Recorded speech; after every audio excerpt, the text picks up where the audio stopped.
doing something illegal in there? No. What? Your lesbian fixation? Huh? You call that a lesbian fixation? It is happening live. I am just coming from their room.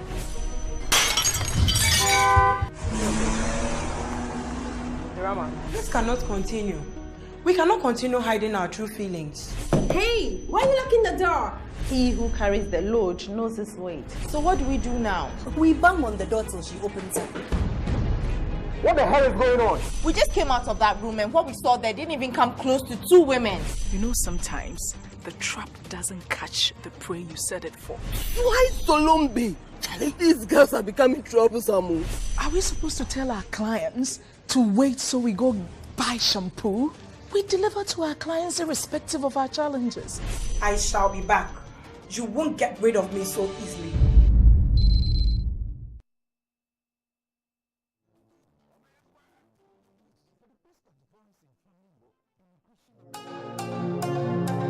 This program is brought to you by Pay Global.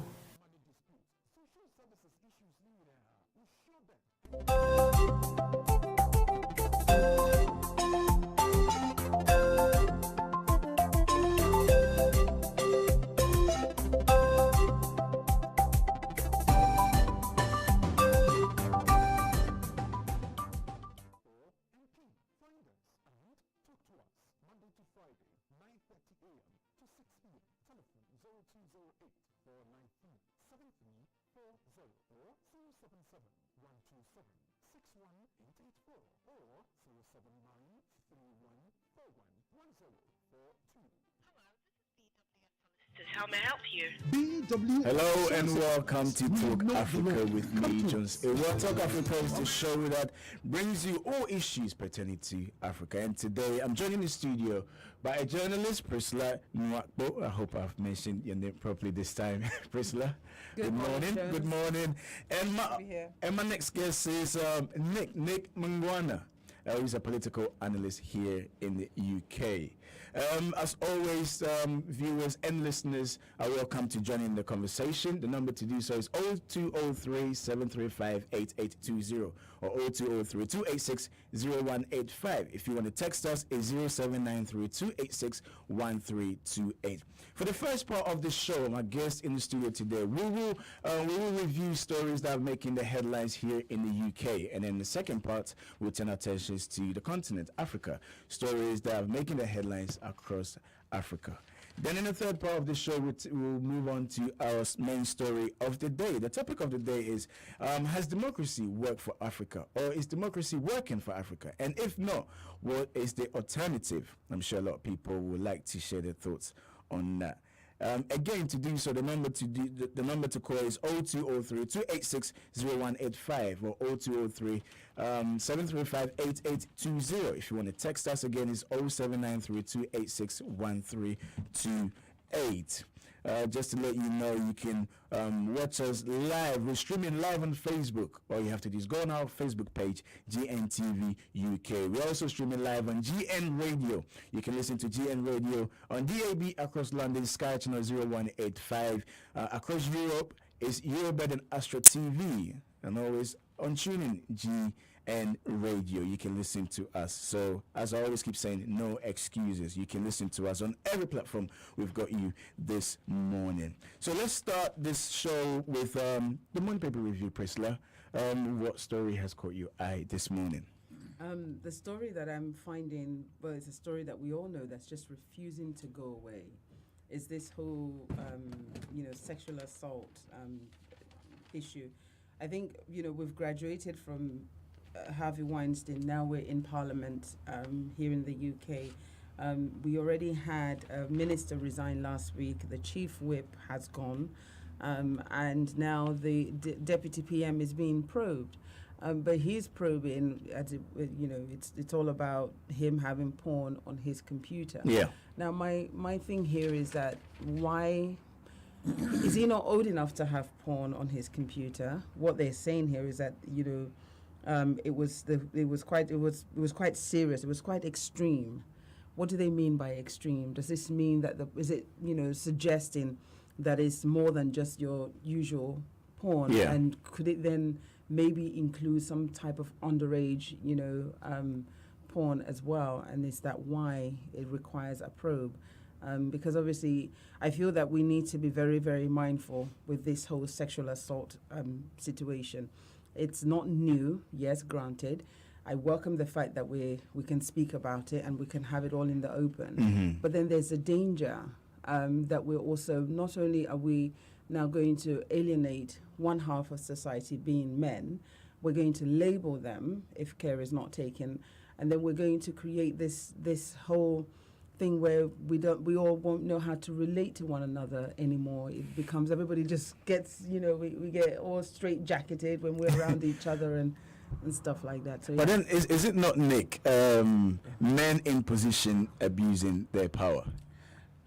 It is actually, and women feeling vulnerable to do things that they don't want to do, or to let certain things pass, which under normal circumstances they wouldn't let pass because the man is in a powerful position and they are in a more vulnerable position. But let's come back to what Priscilla was talking about, which is extreme porn. We are not obviously going to go graphic because, for obvious reasons, time of the day. But there is extreme porn, which shows an attitude towards women. If a person in a position of authority is watching porn, which has got misogyny in there, or where women are being dominated in a particular way, which shows an attitude towards women, how can women respect you in that position of authority or look up to you to safeguard their own interests? Because this is your attitude in your bedroom. But isn't it private? It's private, but we're not prescribing.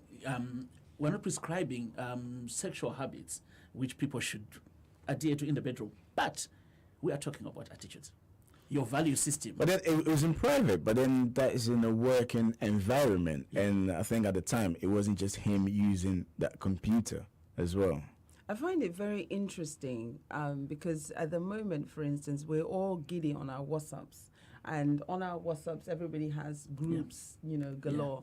And I always find that groups where there are a lot of men, you'll find some kind of pornographic exchanges that they just sort of send through. Men will send through things and say, oh, sorry, I was trying to delete. I don't know how they make that mistake, but apparently they say so. What is it with men on porn? At least now you can delete. What is it with men and porn? I mean, I understand the whole thing about, the extreme nature and, but I think as long as it doesn't translate to his work and it doesn't affect how he does his work, and that does not translate to be a behavior or an attitude towards colleagues or those that work with him or for him. Speaking about colleagues, the Defense Secretary who resigned, Michael Fallon, who resigned. I mean, the journalist who supposedly the alleged attack happened to came out and said it wasn't a big deal. She said what she had to say to him. This happened somewhat 15 years ago. But then there were some sort of allegations that there were more to come out. Well, yeah, because obviously, I mean, if somebody touches your knee, it really is no big deal. I mean, as a woman, because I myself, when that story went out, I was thinking, I was listening to all the different conversations and views and everything, and I know, we or most of us women will know when somebody touches your knee with intent. Yes. When your knee is just brushed or done, without, not knowingly and not on purpose, not with any kind of intention or anything, that's a different matter. So you think it's a witch hunt then? No, it's not a witch hunt. Well, it has come out, hasn't it? Andrea Leadsom has told us that, she had an encounter with him and it wasn't pleasant. There's touching the knee, then there's touching the knee. Yeah. Do you get it? Even any part of the body, there is touching, then there's touching. Absolutely. There is, even on the tube, there is a bodily contact that happens with somebody, whether using somebody's peripheral extremities or whatever part of the body you're using. But there is that bit which is inappropriate, that is with sexualized, intent. and you feel it, and you know it, yes. and they know it. Because it's with intent. So, if somebody can remember somebody touching their knees 15 years ago, it wasn't just something which is so mundane. It wasn't so innocent, unless it's a witch hunt. But in this particular case, his reaction shows it wasn't a witch hunt. Everything has got its context. and the context is defined by what's happening then. And I think both parties in this particular case, they realize, okay, the lady might say, okay, it happened, but no big deal. Yeah. But it happened, and he knows he has done it in a few times, a few more times. Yeah. And normally when somebody takes note of these things, there are rumors around. People with reputations, which everybody knows about. If you Weinstein, the reputation, everybody knows. So when he touches that knee, and that reputation is lingering around, you know it. That he's up to no good to his ways. All right. You're listening and watching us. This is Talk Africa. We're going to take a quick break, and when we come back, we'll continue with our discussion. We'll be right back. It's great that you...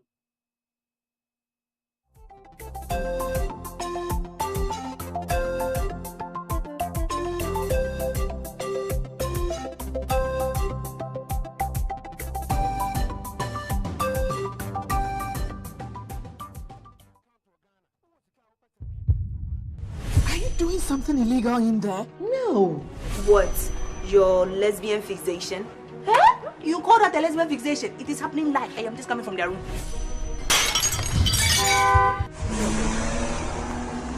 Rama, this cannot continue. We cannot continue hiding our true feelings. Hey, why are you locking the door? He who carries the load knows his weight. So what do we do now? We bang on the door till she opens it. What the hell is going on? We just came out of that room and what we saw there didn't even come close to 2 women. Sometimes the trap doesn't catch the prey you set it for. Why Solombi? Charlie, these girls are becoming troublesome. Are we supposed to tell our clients to wait so we go buy shampoo? We deliver to our clients irrespective of our challenges. I shall be back. You won't get rid of me so easily.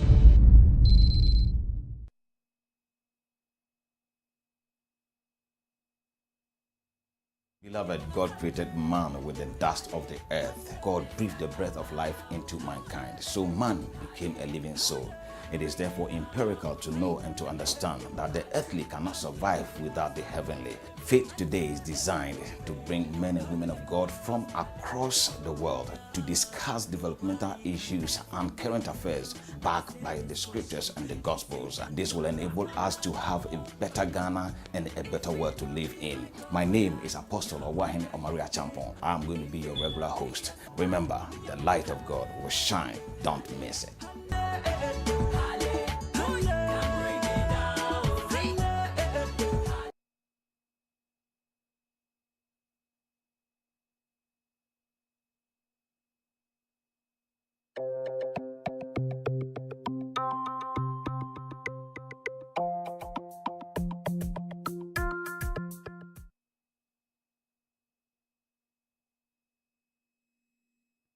Hello and welcome back to Talk Africa with me, Jones Ewa. Talk Africa, as I keep saying, and I'll keep saying it to our listeners and viewers, get the hang of it. Okay, Talk Africa is a program that brings you closer to home by discussing all issues pertaining to Africa. I'm joined in the studio by Priscilla Nwakpo, who's a journalist and a lecturer here in the UK, and also Nick Mangwana. Nick Mangwana is a political analyst. Now, before we went on the break, Did you just call me a lecturer? Yes. No, I don't lecture anybody. Oh, you don't lecture anymore? No, last time we spoke, you went to lecture, didn't you? Oh, I delivered a lecture on a all subject. Right, okay, so I'm not all wrong then. Yeah, No, I'm you're not. not a lecturer, though. Okay, that's fine. Yeah, before we went on the break, we were looking at the stories that have made the headlines in the UK. And Nick, if I may take one of your stories before we move on to the next segment. The story that caught my eye is, again, in the sexual side of things, but this time around, it's children. And again, mobile phones and technology. This story says children as young as 10 are sexting. Wow, what's that? Children as young as 10 are sending sexual images of themselves to other children. Wow. And possibly to adults. We all have got most of us have got children, and they've got phones, and most of the phones now are smartphones. So that these children are taking images of themselves and sending to other children, which if they were to send to an adult and an adult downloads that, the adult might be in serious trouble.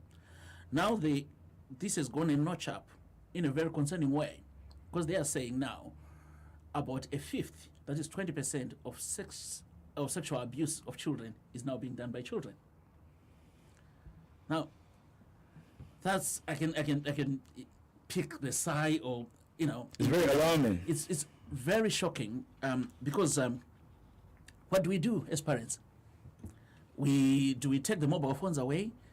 Do we say all the time, "Can I have your phone?" Check what they were doing. What do we do? No, but then at what age? I mean, 10-year-old dude with a mobile phone. Do you know, this mobile phone with children is something that so troubles me.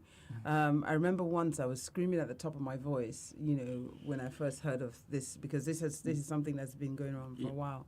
Sure. And I said, why can't we buy phones for children that don't have cameras and things like that? And my daughter reminded me that the 10-year-old has never known a phone, for instance, that doesn't have a camera. That's true. That doesn't have. Yeah. And the penny just dropped. I was just like, it was like, dang, and I'm thinking, oh, that's so true. Mm-hmm. But then we can't allow this to continue. We can't say because we're in a generation at a time when phones come with, why can't we create a product for children?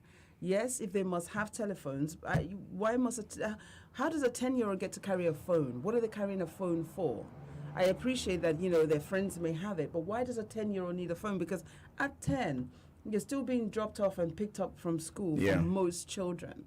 You're not going anywhere by yourself unless you're being accompanied by an adult. No, I've seen children going to school by themselves at the age of 10. Yeah, they go on their mobile phones, and they have the parents. They have the parents or their carer on the phone while they're making their way to school. But there are few. It's not the vast majority. So I think that, in order to address this issue and address it adequately, maybe it's high time these mobile phone companies begin to create phones strictly for children that has limited viabilities or limited apps and things on there that they can use to behave in this manner. I don't know. I honestly don't know because we are taking the extreme case of 14, sort of 10. 10, yeah. But it's a range, isn't it? Yeah. It goes all the way to 18 because that's a child until they're 18. So it goes all to 17 years plus. What are we asking the mobile phone companies to do? Phones for 10-year-olds, for 12-year-olds, for 40? Because age range. Would you say to a parent who's buying, I don't know, a smartphone for a kid, it's up to the parents to know how to use the phone before they give it to the children? Because in many cases, the parents themselves are not aware of the social media apps, everything that goes on. So therefore, children tends to know more than the parents. It's the natural thing. I think whether it's a computer or a phone, most of us ask our children about certain things, like the problems. So we can never have a computer proficiency or aptitude which is better than our children because it's their world. It's not our world. We use the basics that we need. But we need to make it our world if this is what they're doing. Parenting then becomes another job plus 20 jobs because after you've spent the day at work doing what you're doing and then you come home, you have to go on those gadgets and understand them in and out and then monitor your child and cook. What I see a lot is that obviously, as you mentioned, the parents going to work, and when they come home, they want a bit of quietness. So what do you do? They give the phones to the kids, which will keep them quiet. Yeah, you will even see 2-year-olds, 3-year-olds, 4-year-olds now. They're occupied by the phone. Yeah. They know how to get onto YouTube. Mm-hmm. Yeah. They, it's their generation, I'm told. Yeah. Honestly, because I just find it, every time I see it, I've seen it in my own family, I've seen it, with my friends, I've seen it, and each time I witness it, I just think, take that phone away from that child. I would and they're like, oh, but it's, I'm just thinking, this is so irritating.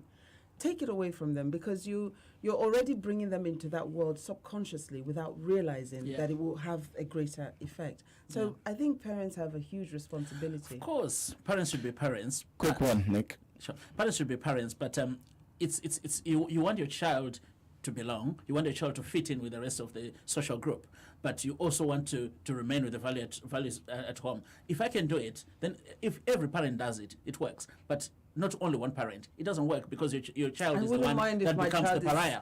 I wouldn't mind if my child is left out. All right. Well, I think our parents needs to be more knowledgeable about the way these smartphones work these days. So let's move on. Let's cross over to Africa now. Let's see what news is making the headlines. Priscilla, what story has caught your eye this morning, Priscilla? God, there's quite a lot going on over on the continent, but I think the one that got me is one of my favorite leaders. It's John call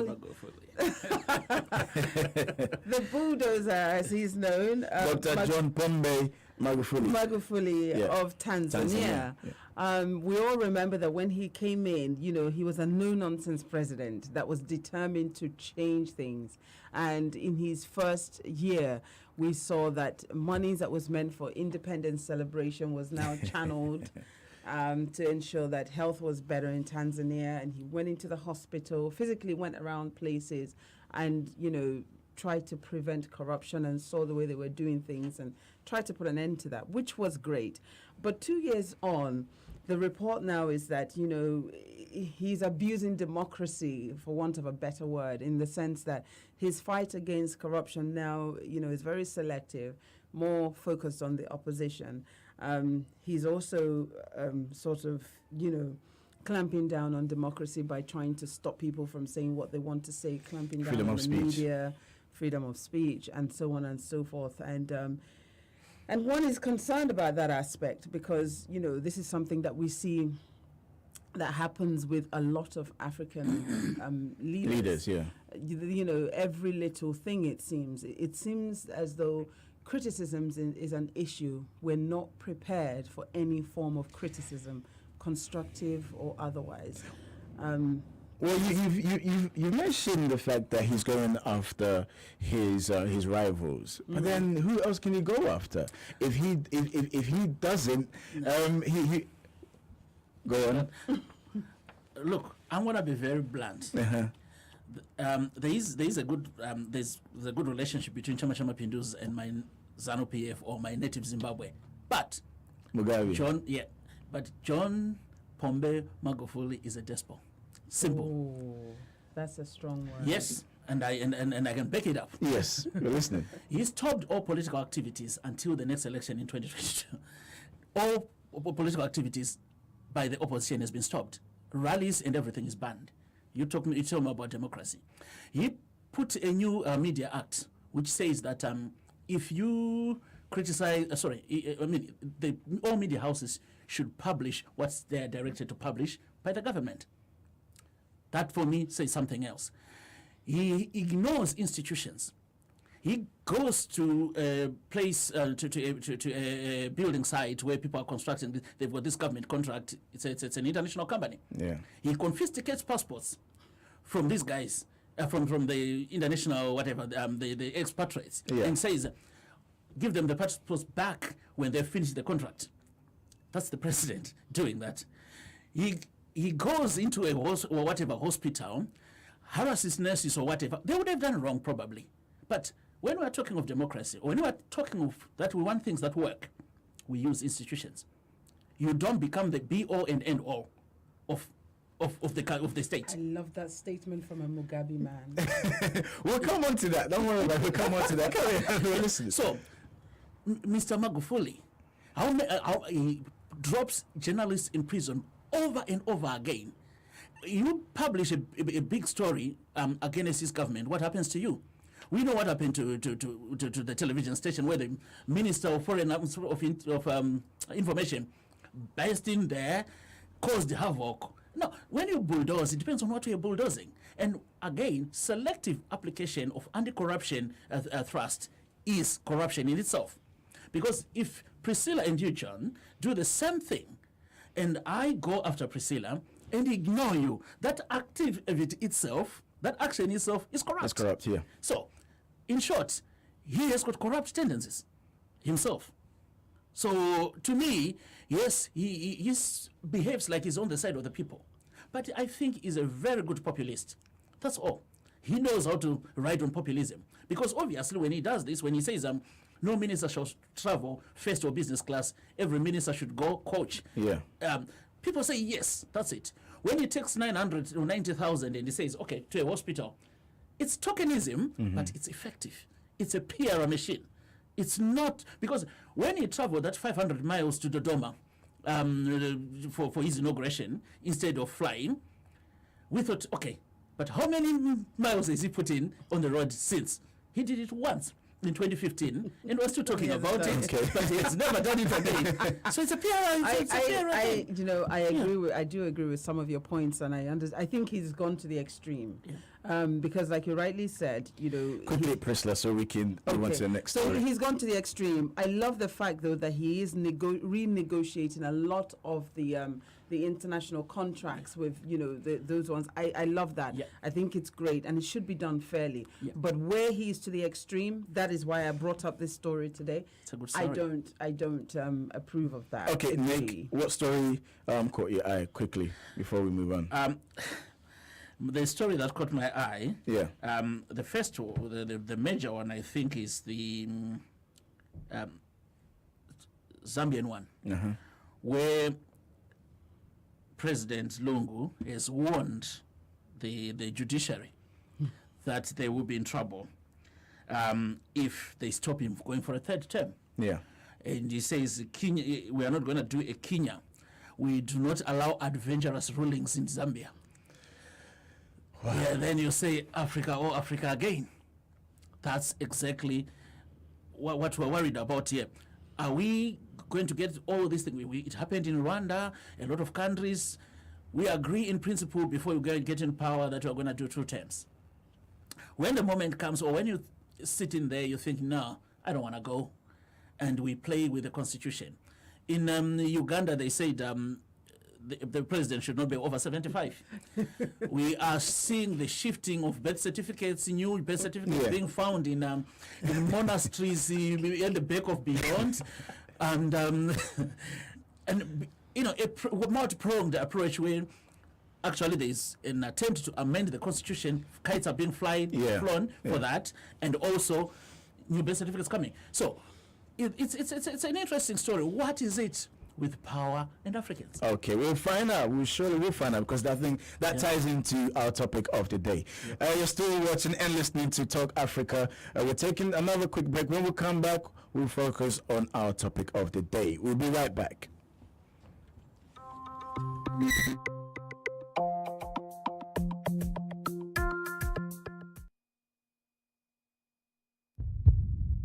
Are you doing something illegal in there? No. What? Your lesbian fixation? Huh? You call that a lesbian fixation? It is happening live. I am just coming from their room.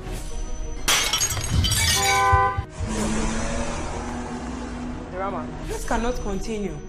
We cannot continue hiding our true feelings. Hey, why are you locking the door?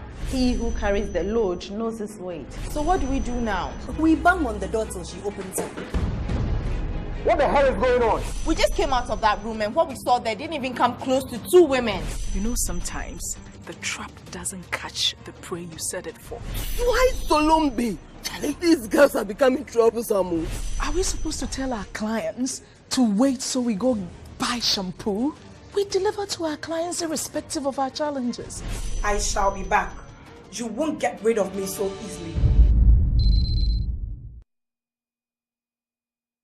Majority of you only pay attention to us after years of unremittent persistence and rejections, whilst we challenge the way it has always been done. We have made courageous decisions many of you wouldn't dare dream, forgetting you can live it when you dream it. Wake up with an idea. Research the egg out of the idea. Write a massive business plan. Raise money and create business. Wave goodbye to friends and families as your life is now your business. Stick with it, even on the bad days. Following your massive expansion into a worldwide domination, retire to your favorite highland or go back to step 1 and wash, rinse and repeat. The CEO's Chair, showing on GNTV UK.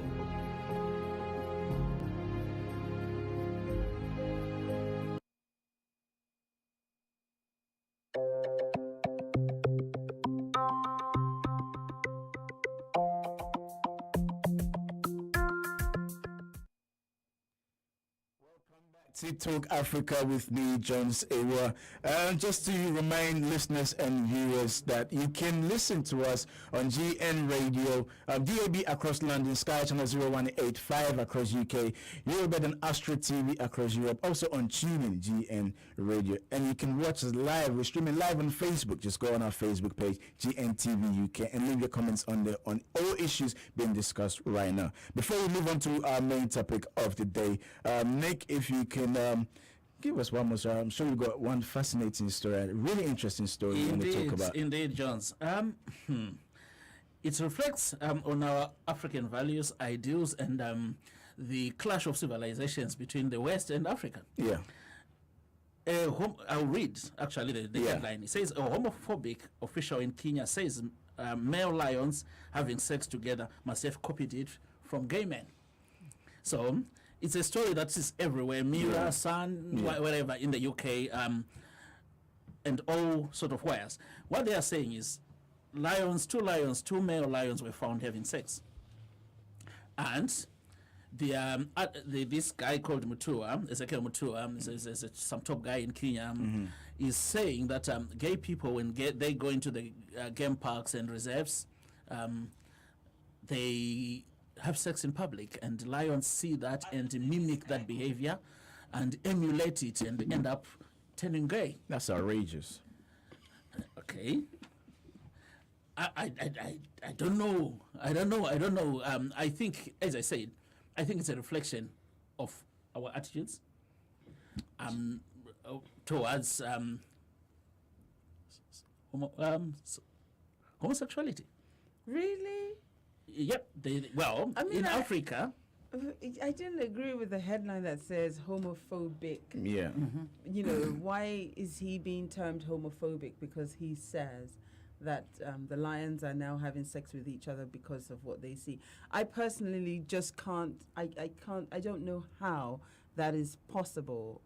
Not that it's not possible for the male lions to have sex with each other, but it is not, I can't say it's because they are copying what they see two men doing, because you know, these lions are not roaming freely in the streets, and we don't keep them as pets at home. And so, you know, they're in these game parks.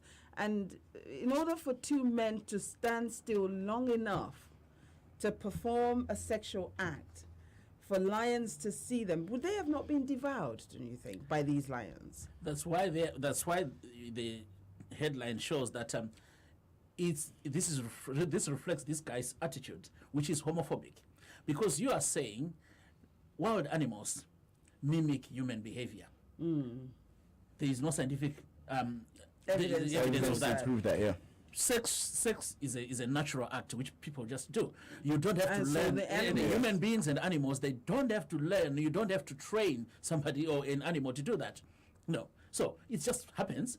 So it's a question of whether being gay, it comes back to the question that he's saying being gay is not natural. Being gay is learned behavior. Okay. That's the crux of the matter. All right.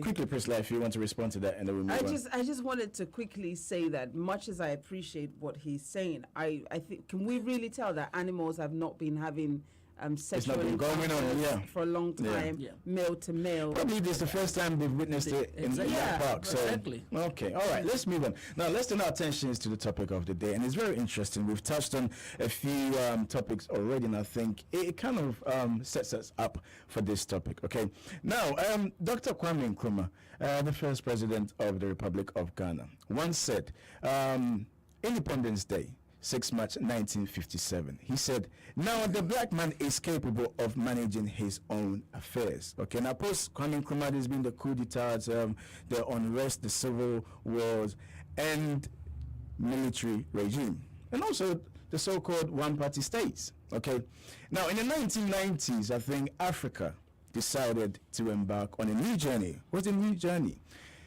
To give power to the nation to vote for somebody to lead them. Now, since then, and looking at it now, as things have been happening across the continent, we're asking a simple question. Has democracy worked for Africa, or is it working for Africa? And if not, what is the alternative? I would like to hear your thoughts, okay? So do send in your thoughts. I know that some people have already left their comments on Facebook. I will read them out very shortly. We also like to hear from you. You can call into the studio. The number to do so is 0203-735-8820 or 0203-286-0185. If you want to send us a text in the studio line is 0793-286-1328. Priscilla, democracy, is it working for Africa? Yes, it is. You know, I often hear Africans will say things like, democracy doesn't work in Africa, we shouldn't have it. But then they're yet to offer me what the alternative should be to democracy. Now, you know, what is it? Let's look at the definition of democracy. It's a system of government by the whole population or all the eligible members of the state, typically through elected representatives. Basically, the basic definition we all know is government of the people, for the people, by the people, right? Okay. Now, here is where I think the problem lies, where democracy in Africa is concerned. The problem lies because in order for democracy to work, government for the people, by the people, of the people, those three aspect of it needs to work together in order for us to be able to achieve what it is that is democracy. Unfortunately, what we have in Africa is that it's either we don't have the people's participation, or we have those who are elected supposedly democratically, not quite understanding the responsibility that comes with holding that office. And therefore, because there is that lack of understanding of the responsibility or the failure to adhere to the responsibility of that office, we have a breakdown in the system. So, you know, I don't agree that democracy doesn't work, because by our very nature, we are democratic people. Let's take, for instance, if I want to get married. If I bring Joe Blogg home and say, you know, I want to marry now, Joe Blogg has to come and meet my entire family. We'll probably have to take a trip all the way to Nigeria to meet the entire family there. We have to sit down and have a meeting. Woe betide us, you know, we marry and there is an issue. We will call a family meeting where we would all sit down and everybody will voice their opinions and their views on my relationship that they are not in, and advise us as to how we should go forward. So by our nature, and we do that with so many different things in our lives, by our nature, we are very democratic. So why is it that when it comes to the political arena, we say Africa is not democratic, democracy doesn't work for us?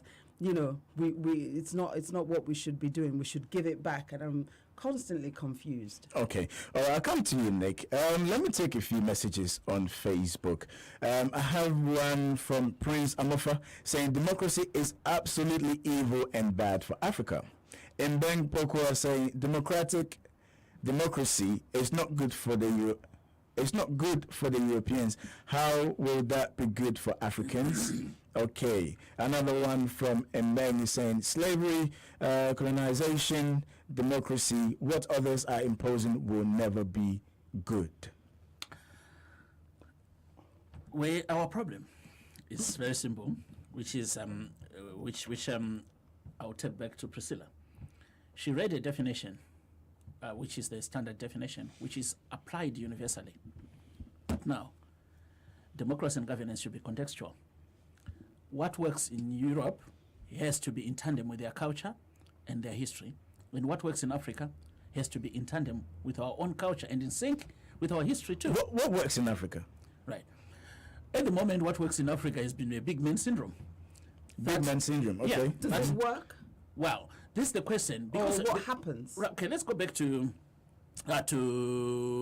John's preamble. John said since the 1990s, Africa then embarked on multi-party democracy pathway. How many years is that? This is 25 years, 27 now, since we started that journey. Before then, it was one-party state because we wanted to do the nation building post-independence. We wanted to establish a form of governance, and there was obvious the Cold War, and we were on one side, and some were on the other side, so we're copying what was on the side that we were on, the one that financed or sponsored our independence.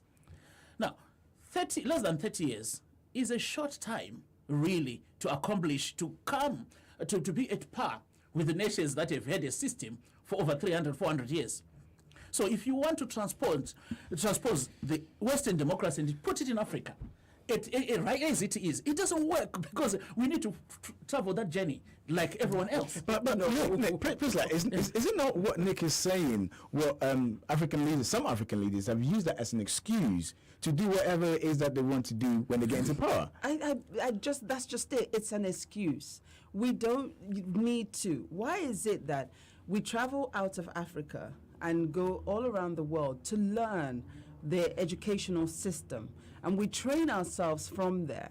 We don't argue about the fact that their educational system has been established for how many years. We actually consider it to be a good educational system and what we need. But then we get to Africa and then we throw up all the excuses that it doesn't work. But then, the educational system is okay. But once we get back to Africa, it doesn't work. It's an excuse. It's not good enough.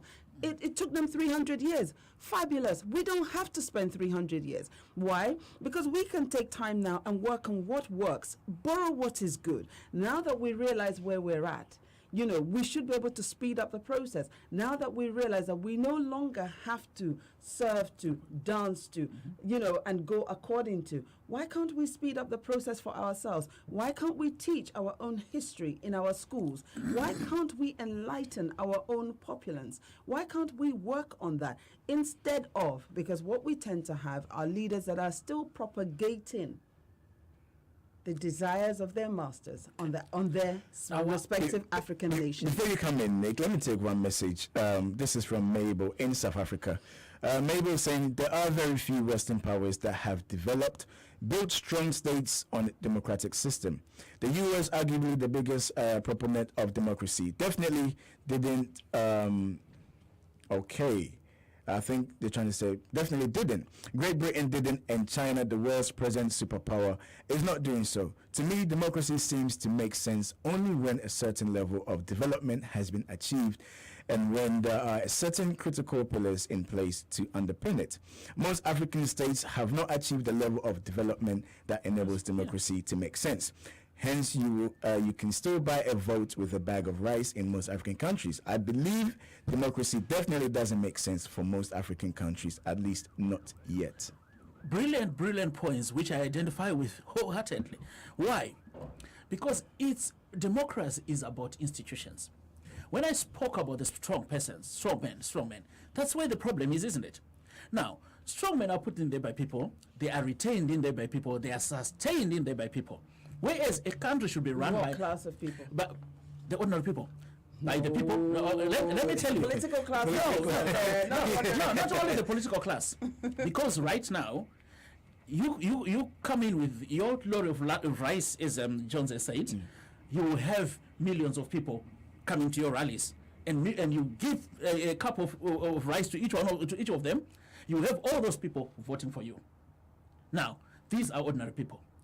Yes, they might be massaging of figures when it comes to the elections, but most of the time, the vote buying is what works. Patronage works. Because why? Because people are poor.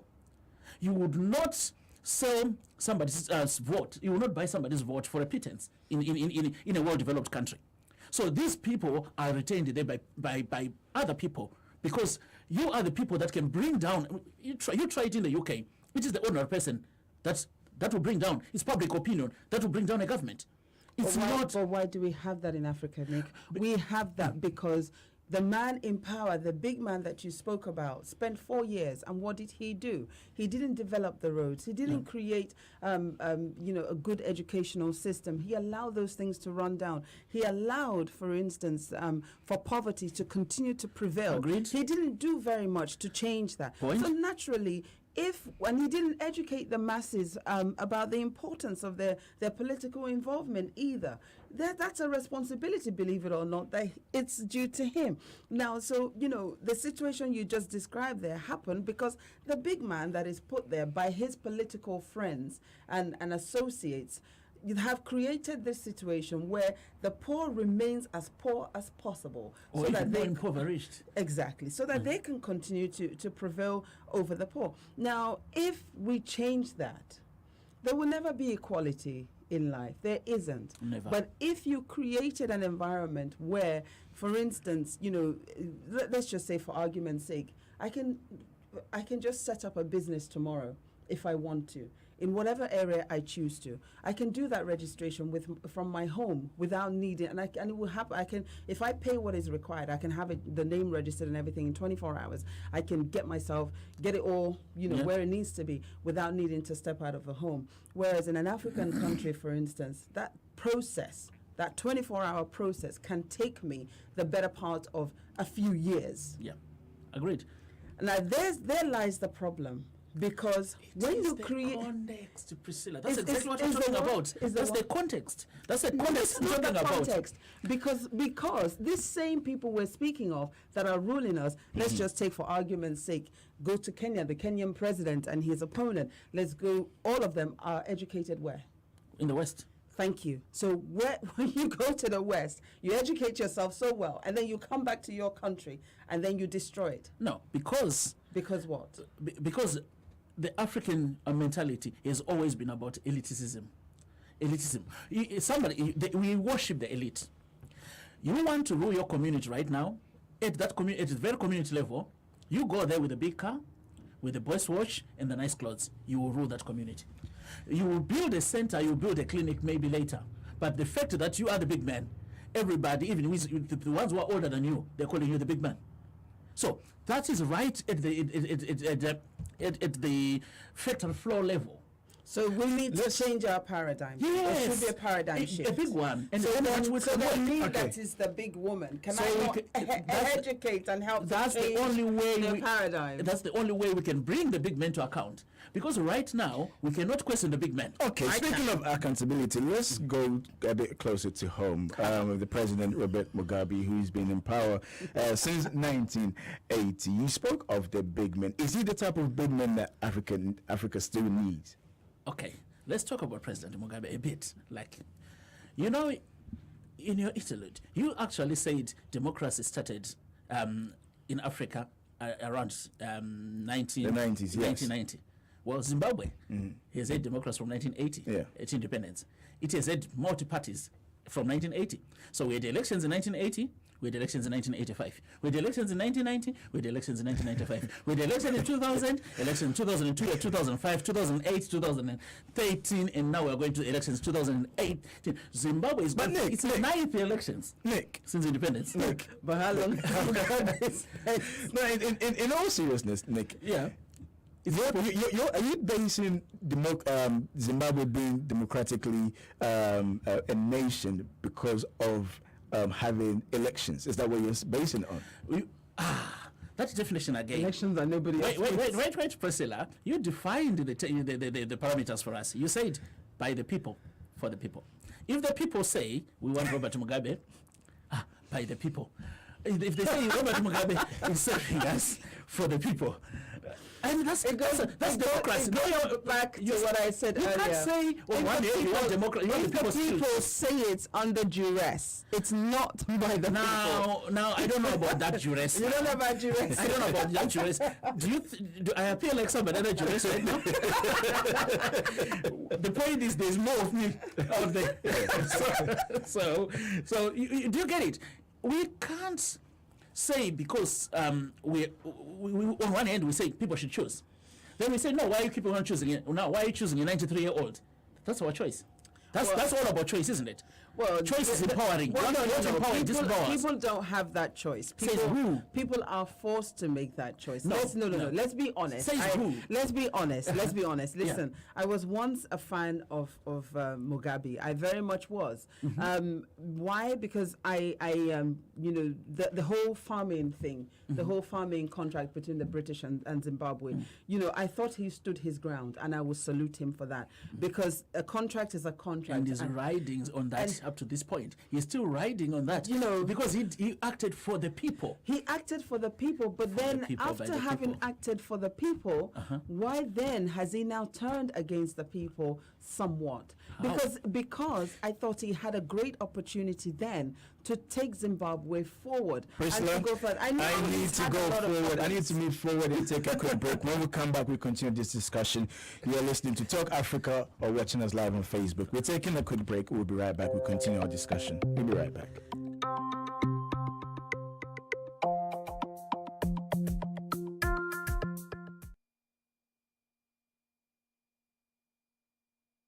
E-News Redefined. Wondering what's going on in the life of your favorite entertainment personality? Wonder no more, because the Daily Setbit has got you covered with the latest in entertainment news, gossip, fact, rumors, and of course, some sizzling interviews. Not just that, did you know actor Jimmy Fox's real name is Eric Malone Bishop? I bet you didn't know. On the Did You Know segment, we bring you some mind-boggling facts you might not know about your favorite celebrity. We don't only set the trend with our stories, we bring you trending videos and images that have gone viral on social media. Your entertainment just got better.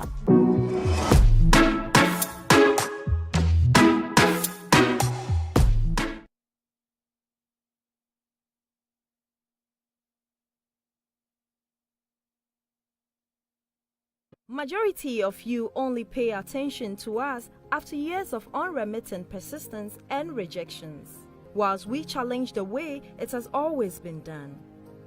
We have made courageous decisions many of you wouldn't dare dream, forgetting you can live it when you dream it. Wake up with an idea. Research the egg out of the idea. Write a massive business plan. Raise money and create business. Wave goodbye to friends and families as your life is now your business. Stick with it, even on the bad days. Following your massive expansion into a worldwide domination, retire to your favorite highland or go back to step one and wash, rinse and repeat. The CEO's Chair, showing on GNTV UK.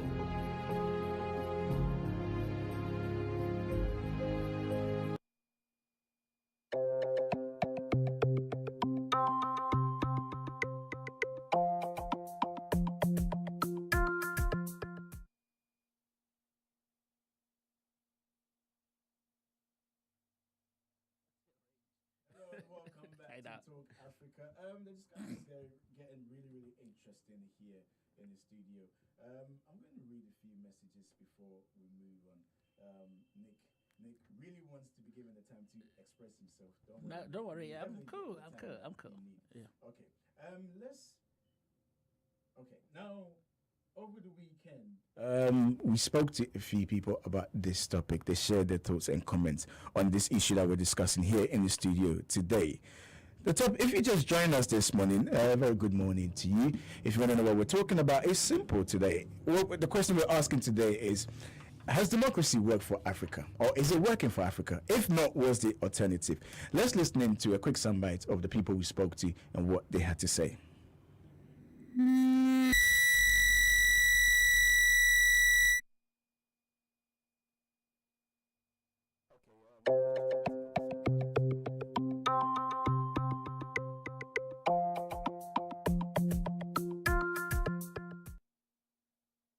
I think democracy in Africa, it's very important.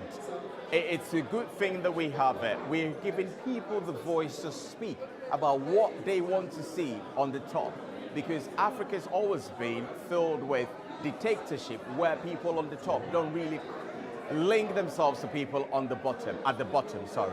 At the moment, I think democracy is giving people at the bottom, making them the king's makers, and they can decide who governs them. At the moment, we have tweaking and we have teething problems. With time, all these things are going to be out of the way. One thing we tend to forget is the fact that all these developed countries, their democracy has been in place for over 200 years. We're very young. We have to give ourselves time to grow. And I know that in the right times, we are going to make the right decisions, and the right people are going to come to the forefront where we'll see Africa grow from strength to strength. We must begin by defining what democracy is. And if you look at it, democracy was developed in the West. It grew up in the West. If you say Westminster parliamentary democracy, it's very definitely British democracy.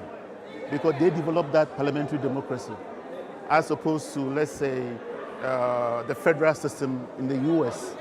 So what is democracy? You have to define it in the terms of the people and their history. We Africans have got different history.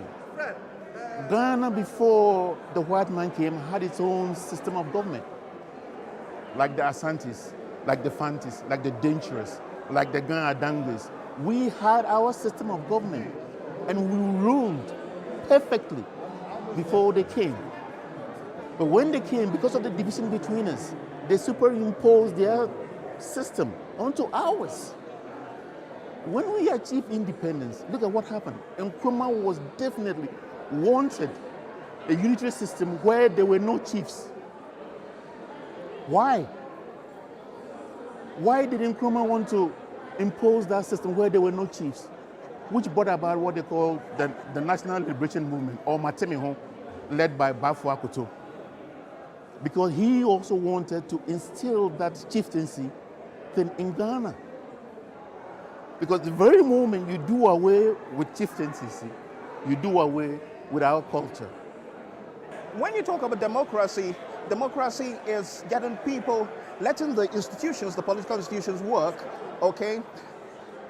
And the policies also what? Work, you understand? But in Africa, the problem that we have is that we have too much, a flirtation of, ethnographic proclivities and what? Vis-a-vis what? The so-called kind of what? Democracy. What we have in Africa is more of bipartisan politics than rather what? Democracy. We don't really understand the institution of democracy. Certainly democracy is good for Africa. There can be no alternative, the way I say it. Even in the midst of a democracy, you could see the things that's going on in the country. So you don't have democracy, you're going to have chaos society there. So democracy is okay for us.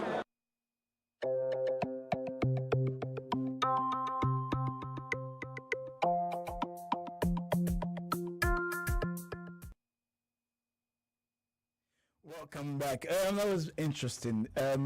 I saw you whilst that report was being played, that soundbite, Nick, you were nodding your head. You're in agreement with some of the things that were said. Yeah, it's again about context. I hear what Priscilla is saying. She has got very solid points. The points,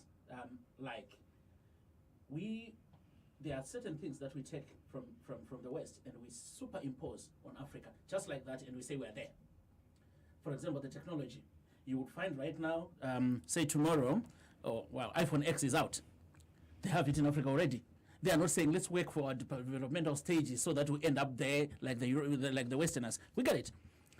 Anything that happens in the West, which is luxurious and elitist in nature, they have it. Then when it comes to systems of governance and accountability, then we say, well, we are a different context. Let's do things our way. Let's go through our process. I get that, and it's a very solid point. But, like I said before, it's about the people. You can do a system which is up there. That system is peripheral. It needs the grounding to be pillared by the people. So, here's the system of governance that is portrayed or implied in democracy. Is it there at our grassroots level? Yes. No, it's not. Yes, it is. It's not because we look up to people too much. Our leaders, who are supposed to be our servants, we turn them into our masters. That's where it all begins. Or as long as that person is your master, you cannot make them account. Whereas in the West, they make that person account, and because of that, their system can be sustained by the people. Any democracy has to be sustained by the people that are being governed. Isn't that what I said at the beginning, that the problem with the African democracy is the lack of the participation of the people? Exactly. But going back to the grassroots point that you make, just like one of the speakers said there on the sound bites, it's he was saying that Kwame Nkrumah wanted to take away the chieftaincy thing out of Ghana. But let's go back to the grassroots, as you said. Yeah. Every village community I find that, I go to in Africa has a chief. Yeah. And when we have issues, don't the chief call both sides and everybody presents their sides, and then the chief will then make a decision based on the evidence that has been produced. Am I right or wrong? Yeah, right. Okay, so what is the difference in that to democracy? Is it not a case, democracy is all about multiple participation, participation of your views and my thoughts, and we achieve a result at the end of it. So back to your point, Nick, it is at our grassroots. Our problem, like you said, is that we have moved away from that. We always copy the bad thing. So we're ready to go and buy that big iPhone today because we want to look good. And we have, and as I said earlier, that it's because of our method of doing things.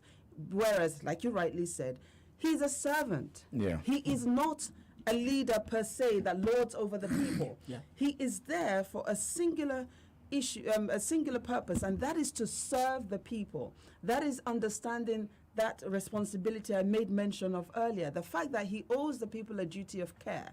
And not only does he owe them a duty of care, but there is a social contract between his office and the people, not him. Mm-hmm. The office is not about the individual, it's about the office. Yeah. And that office exists primarily to promote the good, to protect the people, to promote their interests, to ensure that their development and all of that is catered for. And we fail to ensure that we look at the office, and we tend to look at the individual, and the individual believes that he is a god. We turn them all into demigods, and so we don't get the benefit of democracy. Right. So democracy is grassrooted, and it is good, and we've been practicing it from the beginning of time. Why can't we just do it properly? Okay, let me take a few text messages and we'll come back to you, Nick. We've got one here from Candy. Candy is saying, what is democracy in the first place, and how do we make it useful and good for Africa? Okay, let's take another message. A lot of people are sending in messages. If you want to do so, you can do it. You can either text in the studio. It's 0793-286-1328, or go on our Facebook page and leave your comment. Let me read another comment here from James. James is saying, I believe in democracy concept. However, I'm against the one-size-fits-all democracy. Now, what I'm trying to say is that each country within African continent should have a tailor-made kind of democracy, given that we have different cultural values and belief system, not to mention faith. And in my opinion, until we fine-tune democracy to suit our understanding and behavior, we will continue to struggle with adapting to the existing one-size-fits-all democracy. You're shaking your head, Priscilla. I am, because it's not a one-size-fits-all. Like I keep saying, we're already practicing it. You go all the way through Africa. I have found in all the black nations, we do the same thing. We always have a village elder, or we have a chief, or we have somebody. We all are a part of that system. We come from that. So, once we change the focus and we make it about something else, it's not going to work for us. So I don't agree that, it's not one size fits all, because within our respective village communities that or society that we belong to, we have carved it out in a manner that it works for all of us. So tell me why we cannot work with our democracies, including our various religions. Our religion and practices are no different. If we tend to also have this the two main religion of the Islamic religion as well as the Christian religion. Why can't we just agree to disagree and we all coexist? You see where we have a problem. I don't even know. Are we saying there is no democracy in Africa, or we are actually saying there's democracy in Africa? Because what you are describing there is primarily still there, right? So it's either we are saying no. So when you say democracy doesn't work, I am saying democracy in the Western form, in the Western mode, needs to develop further in Africa. Not our democracy. Okay, no. Our democracy. Let me make my point. Our democracy works the way it is. You see, the difference here, our biggest problem is people that stay in power. But now let's go back to what you were describing. I'm not sure about the Ghanaian or the Nigerian chieftains or whatever you call it. Right. Did these people ever leave the throne? No. They would be there. Once coronated, they stay forever. It is the same thing that informs most of what we do. When we have these community leaders, They will make mistakes, they will do whatever, we can sanction them this way or the other, but they will still be there. But in democracy, you come back to get a new mandate. That is something that is not now yet ingrained in our people, that this person has to be accountable. That's why when they sit in that position, they want to sit there forever, just like the chiefs were doing or are doing. So what you're saying really is that the system, let's just take the United Kingdom because it's where we're seated now. Yeah. Let's make that our example, for instance. So what they've done is they've effectively refined what you just described. Exactly. How have they refined it? Our queen is still there. She Yeah. only lives in, we all know how she's going to go. Priscilla, you've touched on it. Let me just add this, just to give a broader view of what you've just touched on here in the UK. In in the year 1215, the Magna Carta was agreed. 1341, House of Commons started meeting. I was about to go into the Commons. Now, 1642, civil war between king and parliament. Yeah. Right now, 1688, glorious revolution ends absolute power of the monarch. That's right.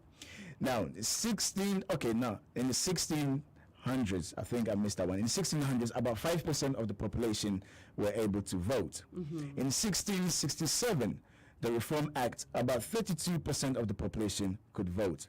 1918, Representation of the People's Act, some women given the right to vote in general election.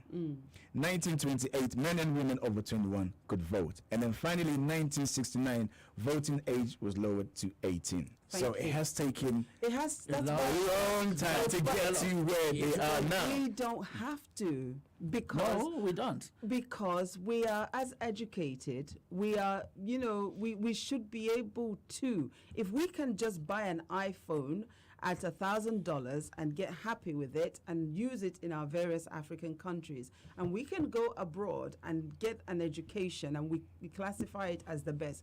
Tell me why we can't, refine our own democracy. What I was saying earlier here, and you've just brought it to light there, is that they refined it after all of those fights to say, we'll still have a monarch. The monarch is our head of state. Yes, she will leave, when she is ready to go. We don't take that away from her.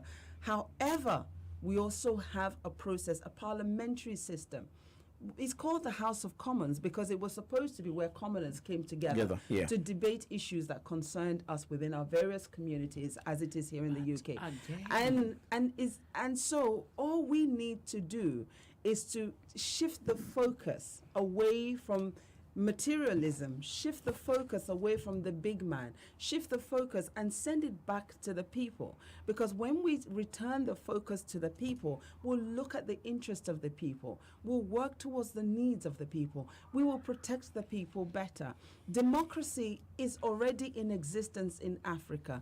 We just have to make it work for us and stop abusing it. Because what we haven't done is refine the part or the bit where the queen or the king as head of state no longer has the kind of influence that means that we can't have anybody else come up. We can't have a president or a prime minister or as we do here or in other parts of the world. Okay, I know that Kofi Ali is calling. Kofi, taking a quick break. When I come back, I will definitely give you a chance to air your views. We're taking a quick break. We'll be right back.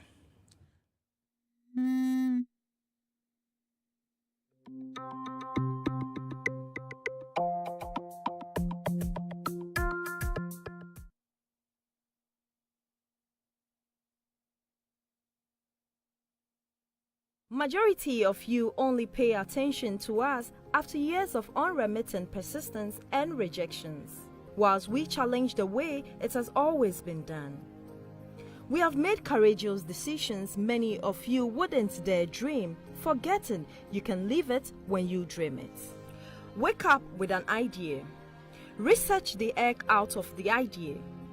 Write a massive business plan.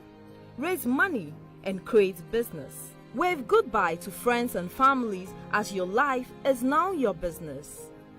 Stick with it, even on the bad days. Following your massive expansion into a worldwide domination, retire to your favorite highland or go back to step 1 and wash, rinse and repeat. The CEO's Chair, showing on GNTV UK.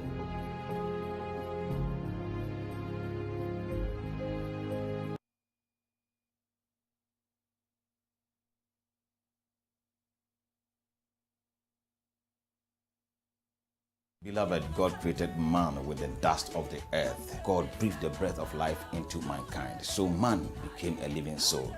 It is therefore empirical to know and to understand that the earthly cannot survive without the heavenly. Faith today is designed to bring men and women of God from across the world to discuss developmental issues and current affairs backed by the scriptures and the gospels. This will enable us to have a better Ghana and a better world to live in. My name is Apostle Owahin Omaria Champon. I'm going to be your regular host. Remember, the light of God will shine. Don't miss it.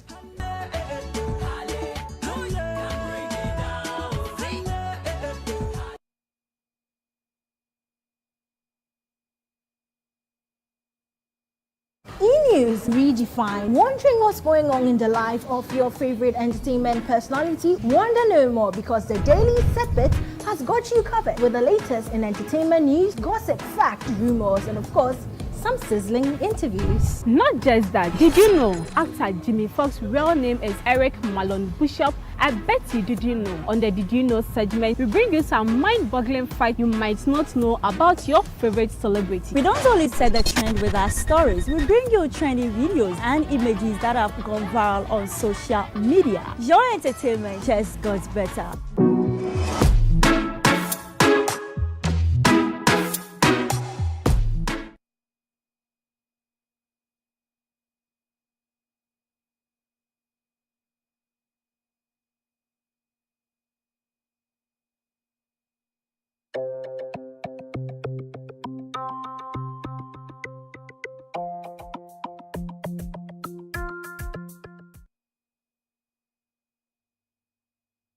Hello and welcome back to Talk Africa, the program that brings you closer to home by discussing all issues pertaining to Africa. We're having a very interesting conversation here. I know a few of you tried to call in whilst we're on the break. You can call in now and you will get through, okay? I'll definitely put you through for you to get your point of view across. If you're listening to us on radio, GN Radio, you can also call in. Now, this message from Oyinka, in London. My view of the democracy question is no, democracy doesn't work for Africa because it was a Western concept which has been force-fed to divide the people with no true unified identity. In the words of fella, democracy decays. Okay. Okay, Priscilla, I saw Priscilla shaking her head right there. You can keep your comments coming. Now, Nick, you did mention the fact that the democracy being practiced across Africa is still young. I mean, I read how England over the years gradually got things right. And Priscilla also did make a mention that we shouldn't wait. If it's taking them that long, Africa shouldn't wait. It shouldn't have to take Africa that long to get things right. So if the module is already there, the template is there, why are we still struggling? Because the problem is more cultural. Our culture and our customs are the ones which have the problem. Because if you look, in the last 20 years, how many African countries brought out new constitutions? We've got new constitutions around the globe. Zimbabwe's constitution is 4 years old, and this is the post-independence constitution. Kenya's constitution is, I think, 2008, from 2008, so it's 7 years old, and so on and so forth. But with that constitution, we had a problem in Kenya. We had the problem with the judiciary as well. Well, the judiciary showed some independence, but what happened next? Within 2 months, a court challenge was, a court challenge was put there, and judges didn't come. There was no quorum because the judges did not come to hear the case, and the case did not take place, and the elections, which were supposed to be forestalled, went ahead.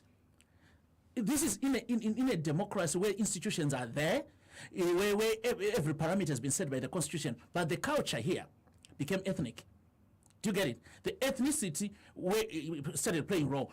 And as long as we got these divisions as well, which is a big problem, those from the north, those from the east, those from the west, it's a problem. Once it's there, democracy would not work in that context unless we refine it to our own to suit that context, because the people from the north would not want to be ruled by the people from the east, because the people from the east are more all the time. All right. So you know, like 20% of the population from the north, it's you need to refine it to suit your context. All right, okay. Let's take our first caller.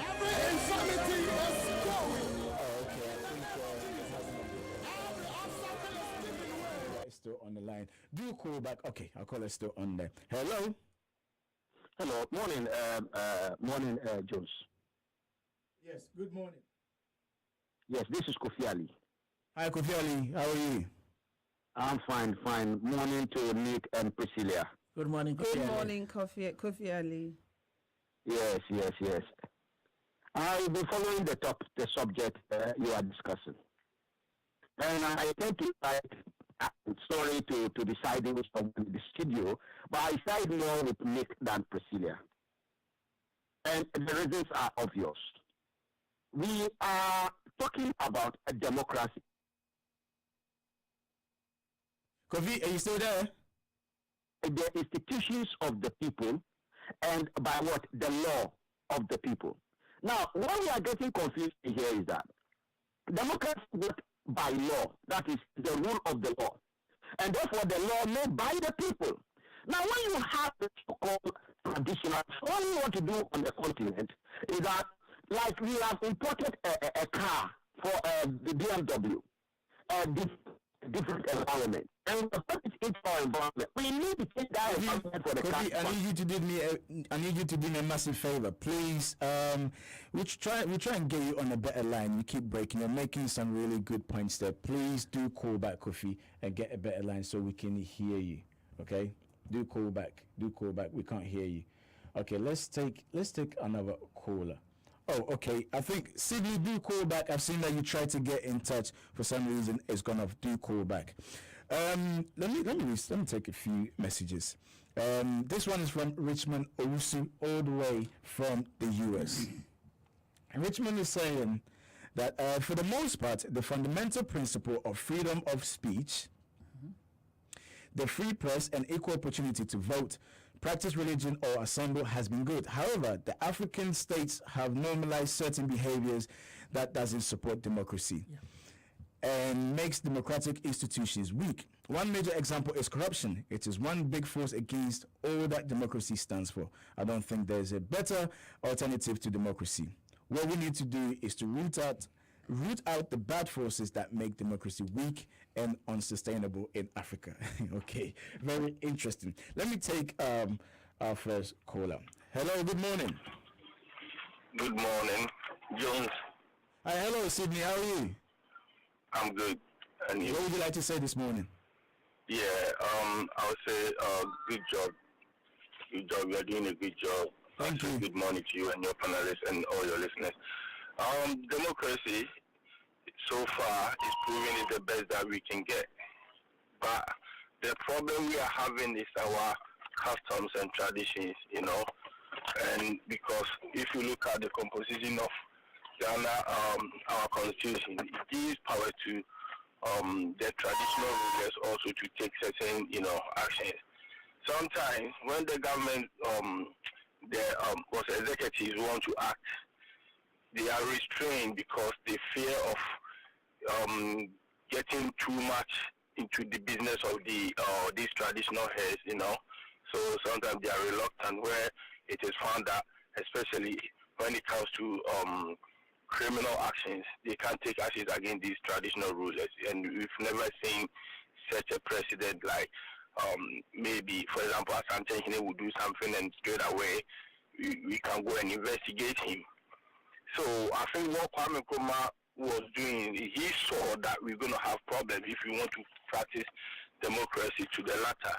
We're going to have these problems. So he wanted to get rid of these traditional heads and let the people, through democracy, elect, election, do election and elect any head that is deemed to, to be good for the people.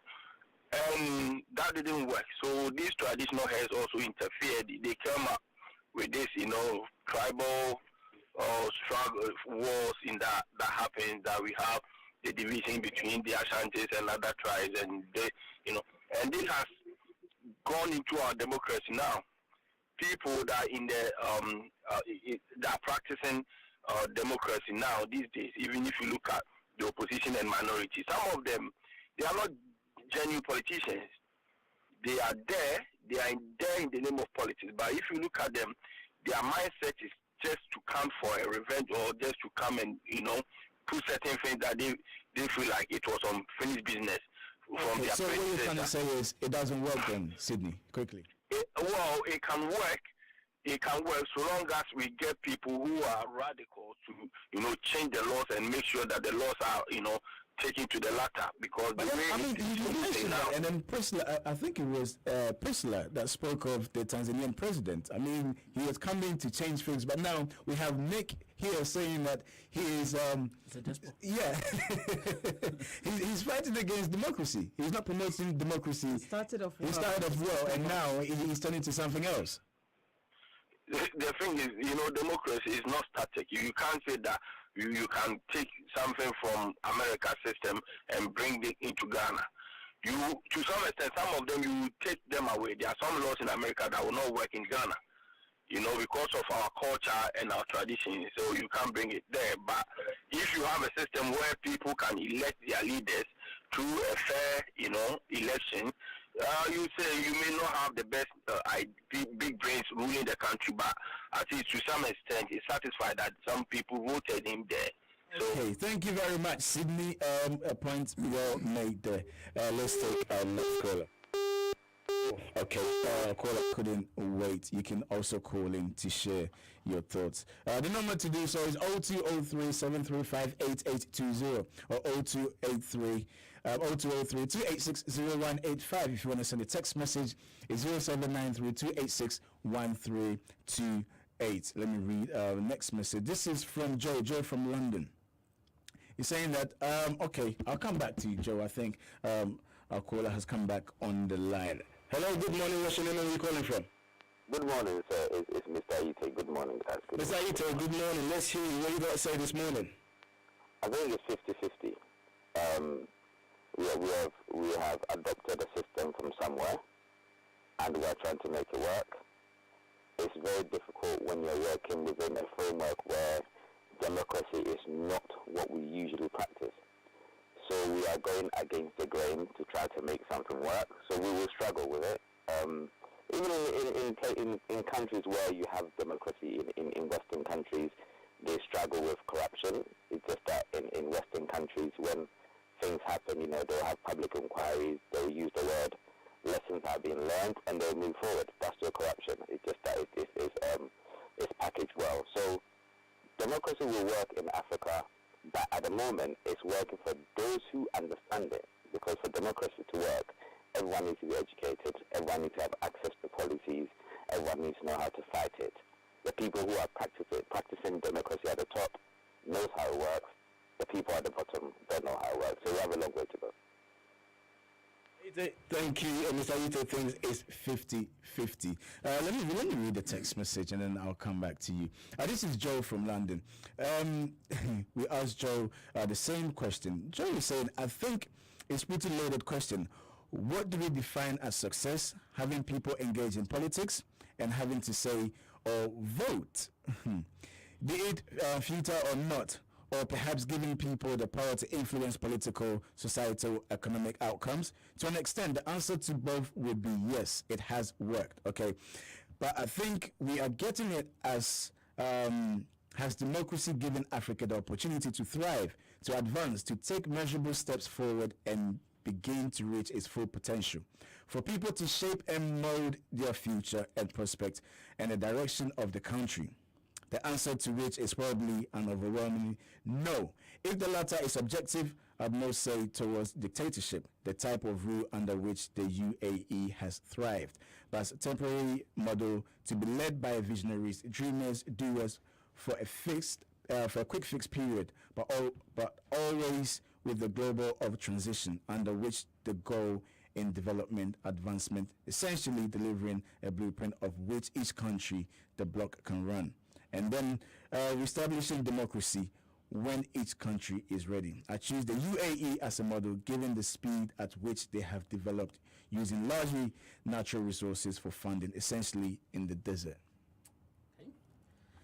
Seems to be right. My take on this topic as we try to unpack it is that democracy is working in Africa, but there are attributes of democracy that we need to refine, that we need to work more on, which are basically accountability. Are our leaders accountable to the people? If our leaders are not accountable to the people as they should, then democracy is still being refined, or it's in infancy. Transparency. Do leaders feel they have got a responsibility and an obligation to be transparent, with the things, with that responsibility that we gave them, those institutions of the state, be it the financial bids, be it treasury, the contracts that they give out, the tenders? Do they feel they need to be transparent with those? If the people feel that the leaders should be transparent and the leaders feel the responsibility to be transparent, then we are getting there. Do we have a responsive leadership? Our leaders, when we say we don't want this, or this direction you are going, we do not like it, we want it to go this way, do our leaders respond to that? Do they listen to us? If they don't, democracy still is in its infancy. But if they respond, then on that attribute, we're getting there. Okay, Nick, just hold on for a minute. Let me get Kofi Ali on there. I'm about to take a quick break, so let's hear Kofi's submissions. Now I'll come back to you. Good morning, Kofi. Yes, good morning. Okay, I think there's still an issue with your line, but hold on, we'll see if it's gotten better. Call those who are supplying me. I think I need to cancel the contract. Maybe I'm tired. I'm really so let's hear you, Kofi. Now, quickly, everyone is saying that the problem is the culture. The way we live is not democracy. You understand? The problem is not democracy. The problem is our version of way of life. And we need to understand politics and democracy are for change by the people, by law. Is that not true? So if that is what we want to do, and we are talking like we are something that cannot be changed. That is absolute. It's original. Everyone looking for the queen and the this and that. What change is that to get where they are today? So to understand, but we want the change to be by the people. Our traditional systems are also a way of change. They become what they are. The chiefs maybe were not there originally. They came to be there because a community have leaders and their politicians. So they are now there and we are bringing in something new. Right? The question is we should stop blaming what we are bringing in new. What we are bringing in is good for our need now. What we are doing before is a problem. So let us stop what we were doing before. It means the chiefs have to go. The power the chiefs have got. The power they have got. Chiefs, for example, in Ghana, they can make the whole country fight. They can lead us to a civil if they want to. So we are giving people who are not answerable and accountable to anyone a power. And yet, we want the power to be in the hand of those who can change and control. That's the intention. Hello? Kofi, I think you really need to take it up with your service providers. You're making some really good points there, but unfortunately, we can't hear you, and I think it's a bit frustrating, Kofi. So please try and sort that line out, and then we can get you on again. I'm going to take a quick break, Kofi. Please try and call back, okay? We'll give you a bit more time to finish what you were saying. We're taking a quick break. When we come back, we'll continue our discussion. We'll be right back.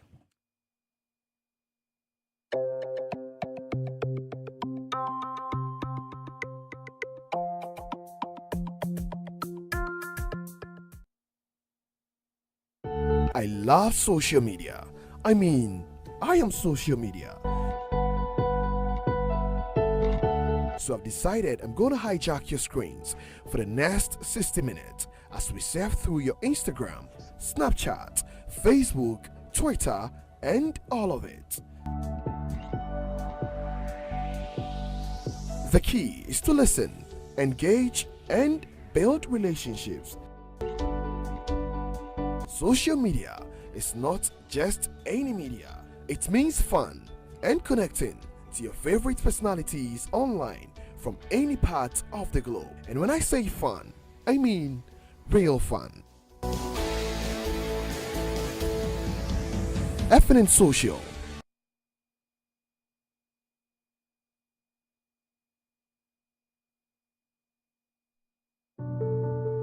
You might ask an artist to explain his art, or ask a poet to explain his poem, but it defeats the purpose. The meaning is only clear through the search.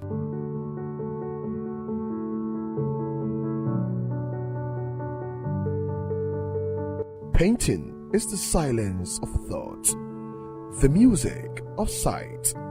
Painting is just another way of keeping a diary.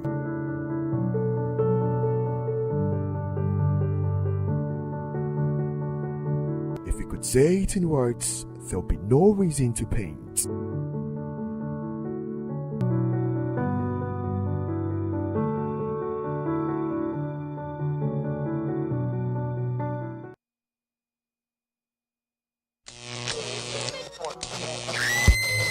Next time, not joke with no nuts family. I am it.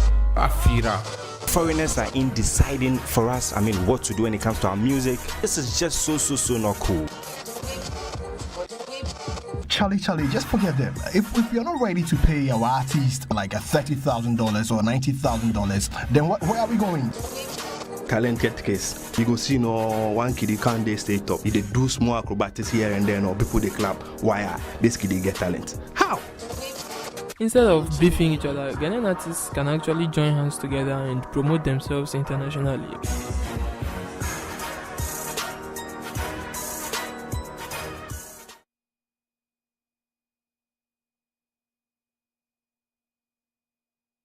E-News Redefined. Wondering what's going on in the life of your favorite entertainment personality? Wonder no more, because the Daily Sepit has got you covered with the latest in entertainment news, gossip, fact, rumors, and of course, some sizzling interviews. Not just that, did you know actor Jimmy Fox's real name is Eric Malone Bishop? I bet you didn't know. On the Did You Know segment, we bring you some mind-boggling facts you might not know about your favorite celebrity. We don't only set the trend with our stories, we bring you trending videos and images that have gone viral on social media. Your entertainment just got better.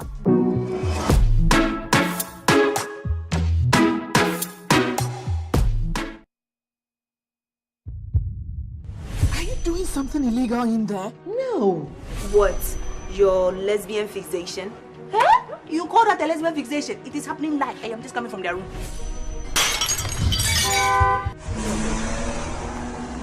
Rama, this cannot continue. We cannot continue hiding our true feelings. Hey, why are you locking the door? He who carries the load knows his weight. So what do we do now? We bang on the door till she opens it. What the hell is going on? We just came out of that room and what we saw there didn't even come close to two women. You know, sometimes the trap doesn't catch the prey you set it for. Why Solombe? These girls are becoming troublesome. Are we supposed to tell our clients to wait so we go buy shampoo? We deliver to our clients irrespective of our challenges. I shall be back. You won't get rid of me so easily.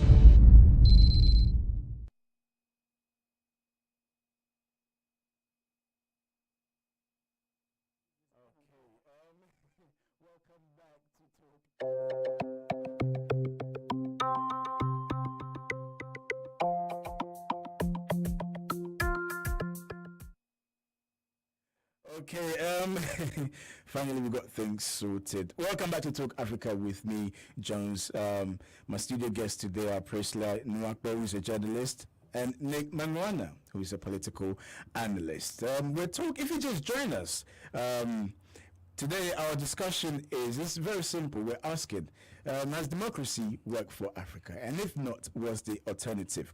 You can join the conversation. You can call in on 0203-735-8820 or 0203-286-0185. If you want to send us a text, it's 0793-286-1328. Or you can go on our Facebook page, because we're streaming live on Facebook on GNTV UK, and leave your comments on there.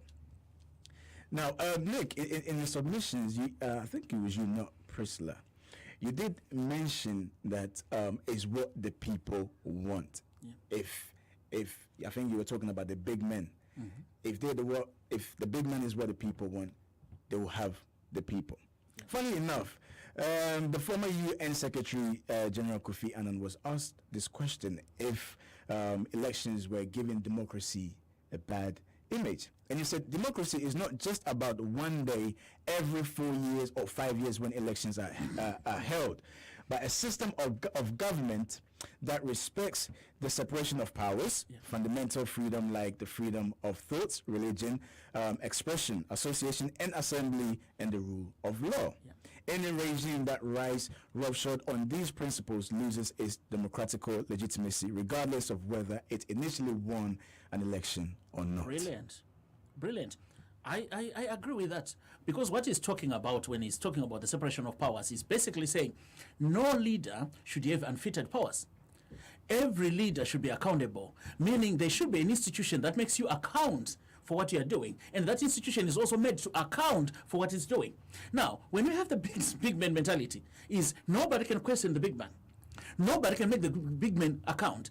Nobody can make the big man responsive to the people. This is where our problem is. The rule of law is no longer the rule, where the rule of law is no longer the rule of law, but the rule by law. The law is put there to make sure the will of the leader is accomplished, not the will of the people, and is safeguarded. So that's where the problem is. And I agree with him. It's a process, democracy. It's not just an event that, okay, we were manipulated and we voted, and that's it. Done. Yes, he gave the perfect response, because that's what it is. I find it really interesting here in the UK. Because of what I do, naturally, it brings me before these leaders and in contact with them. And I have found that my fellow Africans that have lived here for so many years, from different African countries, educated as they are, sometimes when you put a question to a leader, they take offense. They cringe. Yeah. It's like, how can you ask him that? Yeah. And this question is based on what the leader said. Yeah. It's not a personal attack. Yeah. But a leader has made a statement on something, and you take him up on it. You say, well, you're making this statement today, but yesterday you said this. Then it is the accusation of, who's that woman? You're being disrespectful. She's so rude. She doesn't know how to respect. And it's like, no. I'm not being disrespectful. But where we're at, there's the setting, the context requires and demands, and for what I do, that I ask you a question. I've listened to you present a lecture, and I just want to ask a question based on what you have said. I am not attacking you, your office, or what you do. Defend your words. I am just, exactly.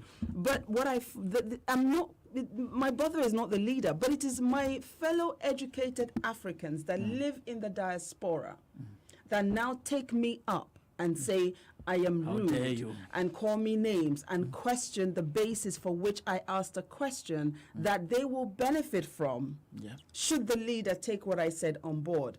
I find that very, very confusing. We understand democracy when we live in England as pertain to the English system, but when it comes to the African system, we go back and employ and revive our culture. You don't speak to your senior. I may be older than that leader, but in that context, oh no, he's my leader. I cannot question him. And those that are my educated fellow Africans just cannot comprehend. And to make matters worse, I'm a woman. How dare I do that? So there lies the problem. And so that's why I say democracy already exists. It is there, but it's our approach and the way we view it. We are not viewing it as a democratic process. We've turned it something else, and our approach to it, we've turned it to them and us. They lead us. They are our demigods, and then to an extent, I do understand, because we are a people that have been through so much. When you look at our history, when we discuss the slavery situation, when we discuss the system of government, when we discuss the process that we have gone through to this point, our paradigm and our mindset is very much still, imprisoned in thoughts and places that continues to keep us bound, and it's not free enough to be able to say, I'm allowed to say to you, don't do that because it's not appropriate for your office. Don't, you're here for a process, you're here for my interest, and therefore it gives me the right to have an audience with you. And you actually don't have the right to deny me that. Okay. But we don't, Let me read this message. I think it more or less echoes what you were saying. This is from Peter from London. Peter is saying, in every basic word, democracy will always be a mission in progress in Africa, as long as a man is considered the head of his household. You can't have a man being the boss at home and subordinate in public. Okay, all right. That's from Peter. You can also call in. If you want to call in, the number to call is 0203 735 8820 or 0203 286 0185. If you want to text, it's 0793 286 1328. Keep your thoughts and comments coming in. Now, upon what the former UN Secretary said, he mentioned something about the separation of powers. Especially when it comes to Africa, we have the executive, we have the legislature, and the judiciary. But it seems those three are meant to be checking each other's back. There needs to be some sort of balance. But then, especially when it comes to something that is against the government, there seems to be the government overriding any decisions that is made by these other two arms that are supposed to keep the governments in check. The judiciary normally is effective, as we saw in Kenya. In Zimbabwe, we've seen the very effective judiciary as well. But I think the problem is the legislative arm, because the legislative arm is normally comprised of the ruling party as the majority. And the members of the executive have been plugged from some of the people in the legislative assembly. So because of that, and we've got the whipping system, which is everywhere else, but the whipping in Africa is a bit different, because independent thought is not allowed. It's the party line which has to be followed. So if the president is from my party and I am an MP, which is part of the legislature, we're supposed to make the executive account, I would not question his actions, because that will go against the party position. It's contrary. That is where the biggest problem is. And also the fact that the executive, somehow, when it appoints the judiciary, the checks and balances are not as effective as probably elsewhere. We know even in the US, the president appoints the judges and so on. Obviously, there's a system again of checks and balances to make sure the right person has been appointed.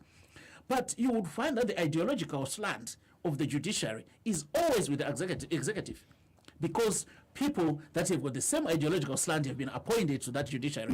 And so the judiciary will make decisions which are in line or aligned to the executive position.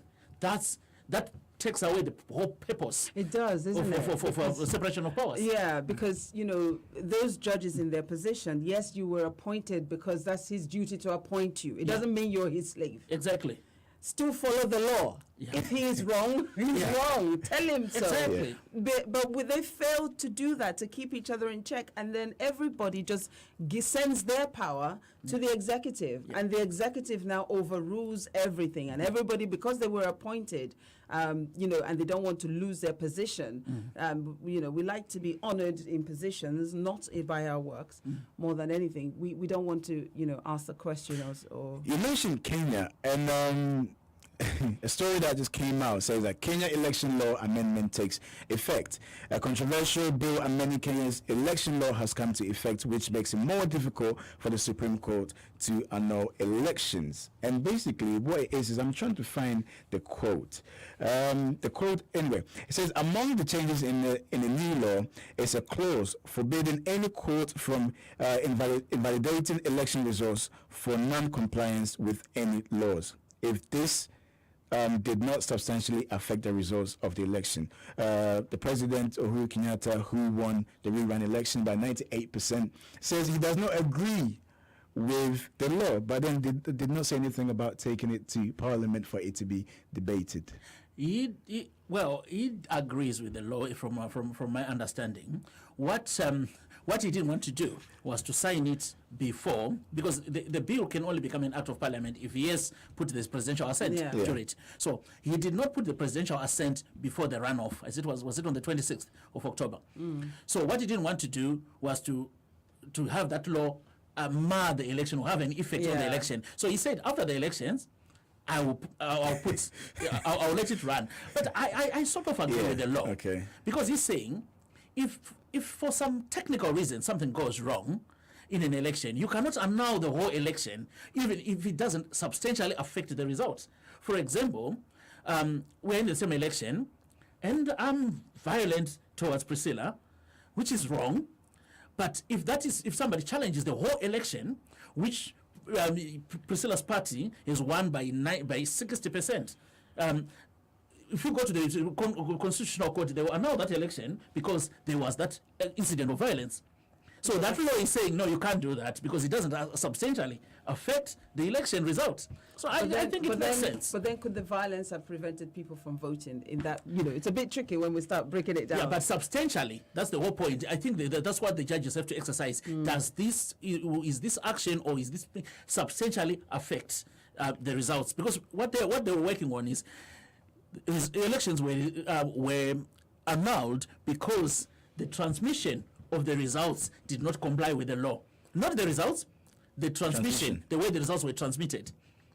Even though the results would be the same probably, but the way they were transmitted. It was just the way it was transmitted that became the issue. Yeah, exactly. Well, the result is what stands, not yeah, so they have to annul the elections because of that. So that's what he's trying to counter.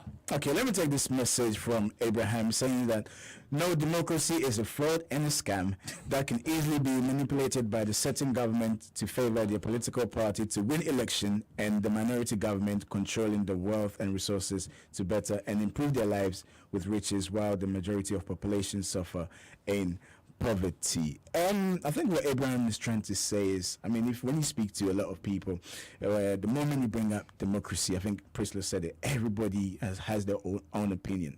People have gone even as far as saying that Africans needs to be ruled with an iron fist. And some people too have said that because of democracy, governments in power have been able to manipulate the system where money have been siphoned from the system.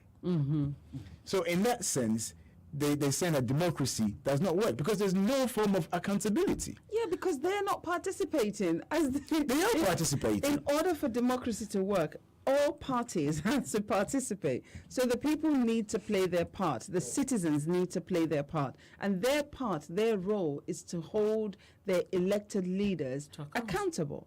And if you fail to do that, if you fail to participate in the democratic process, of course it's not going to work for you.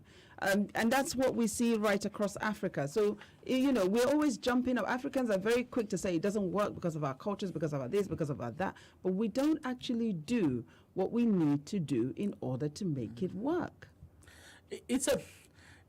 I think I've heard that argument being used in the Middle East. Yeah. For example, people would say, well, Iraq is in its state because you removed the big man. It needed a big man. Libya is in its state as balkanized as it is because you removed the big man. Their culture and everything can only work if there's a big man that holds things together. So they apply that to Africa. I don't think it applies to Africa because, again, if you look at the culture of the sultans and so forth, which is the big man, is different from Africa. Because Africa, we had that embedded culture, like Priscilla very ably articulated. This is across Africa. Our problem is the big man wants to hold ethnic groups together. I think that's one element which does not apply in the West, which applies to us, the ethnic component of things. No, I don't think our ethnic groups will have any problem if we treat them fairly. Yeah, we have the only time where have people begin to have issues is where they feel that they've been disenfranchised, and that's what we're seeing. But we do not have that fairness in governance. That's what I've been trying to say. That once you get leaders that are about the interest of the people, puts the interest of the people first, putting the interest of the people means that you create roads. You make it possible for them to be able to have a good standard of living, a reasonable standard of living. Life should not be so challenging and so difficult. We are so rich in Africa. Why do we need to go through this? Why do we have to be poor and be spoken of as being so poor when we are so rich in everything? We are exporting the brains that are, working with all these companies to create and to develop other parts of the world. But we're not having it in Africa. So I'm sorry. I don't agree when Africans tell me it doesn't work or that we don't have or it's not possible. It is, because we are out there and we're doing it. Yes, we can. Let me take... Good morning, Jones. Yes, Sydney, let's hear you. Yeah, in addition to my earlier submission, I want to add, it's about the democracy itself is good. But for us Africans, it's about understanding the rationale behind certain principles, why certain laws are made, why we have to, ensure that rule of law is the caption of the day. Yeah, we don't understand it because if you look at it, we need to have separation of powers. Why do you need separation of powers? What is it coming to do? To ensure checks and balances, transparency, public trust.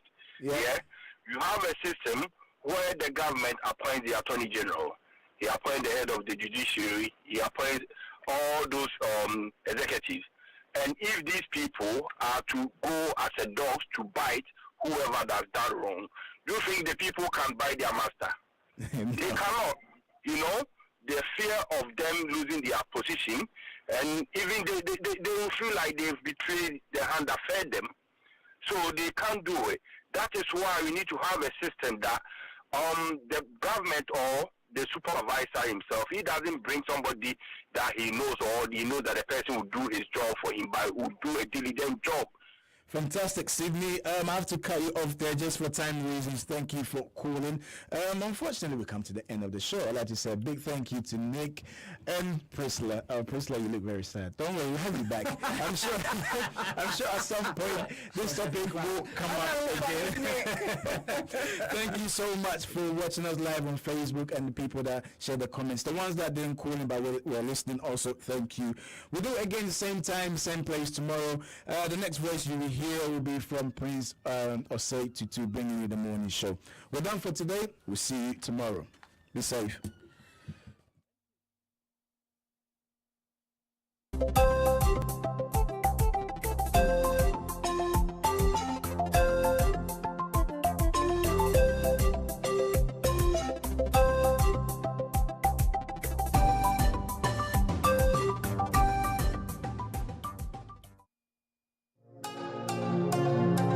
This program is brought to you by Pay Global.